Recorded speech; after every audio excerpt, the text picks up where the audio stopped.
Hey booktubers, this is a response video to Blair at BittenByBookLust, and the title of her video is How Do You Choose the Books That You Read Next? And I know that many people have done different, maybe different titles, but like how do you choose which books you're going to read and things. But I just thought I'd do a video response because she preferred the video response rather than writing in the comments.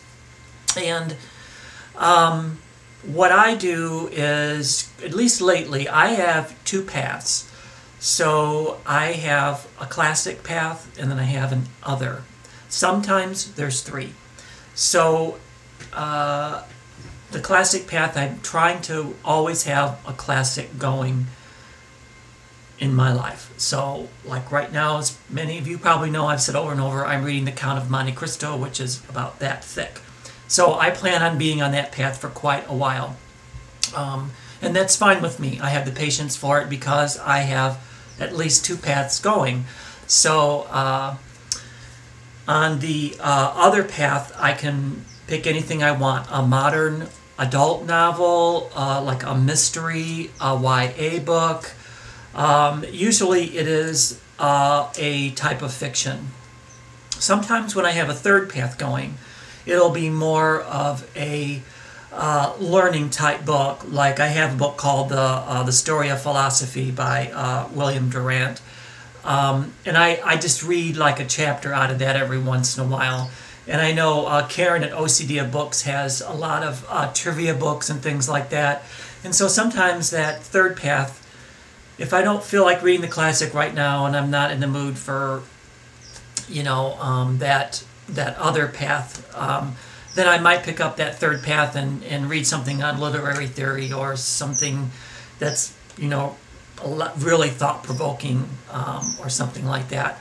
I really should be picking up some programming books is what I should be doing on that third round, and I'm thinking of actually doing that because that's actually my job, so need to, keep up on stuff like that. But so that's kind of how I do it. And one of her questions was, do you stop reading if you're we're excited to read a book, but for some reason right now you're not into it? So that's why I have the other two paths.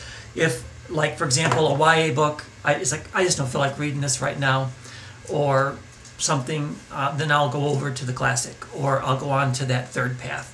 So yes, I guess I would stop reading it because I'm not enjoying it right now, so why trudge through it if you're not? And the same way with the classic, because sometimes classics require, because of the language structure and stuff, they would just require slower reading sometimes, and you have to really, really pay attention. Not all of them are like that, but many of them are. And so I go, I'm just not in the mood for that right now. I'm going to go over to my YA book and just plow through really fast because the language is simpler and things like that. Let's see. Then she asked something about if somebody wanted to discuss a book, like two of you or three of you or four of you decided to read, like The Discovery of Witches. Well, then what I probably would do is forsake all of my paths at the time, or make the Discovery of Witches that other path, and and just kind of get through it so that the book can be discussed by the people. So yeah, I would probably drop everything to do that. I am doing Blair's challenge with the something old, something new, something borrowed, something blue. So in essence, that is going to be my other path for now. And so yeah, that's, I guess, the best response I have right now. And how do you pick a next book? I don't have a list. I don't keep the books in any kind of an order, like I'm going to read this one next and this one next and this one next. I don't have a special place on a shelf that I put all my to-be-reads, because almost everything, I have a lot more to-be-reads than I do have already read, so I don't even bother with that. I basically just kind of stand in front of the bookshelves and say, oh yeah, I think I want to try that one. That's kind of how I do it. So unless, like I say, I'm up with this challenge, then it kind of gave me a little bit narrower focus on each category. It actually made it a little bit easier to try to pick something. So that was interesting. So that's it. Bye.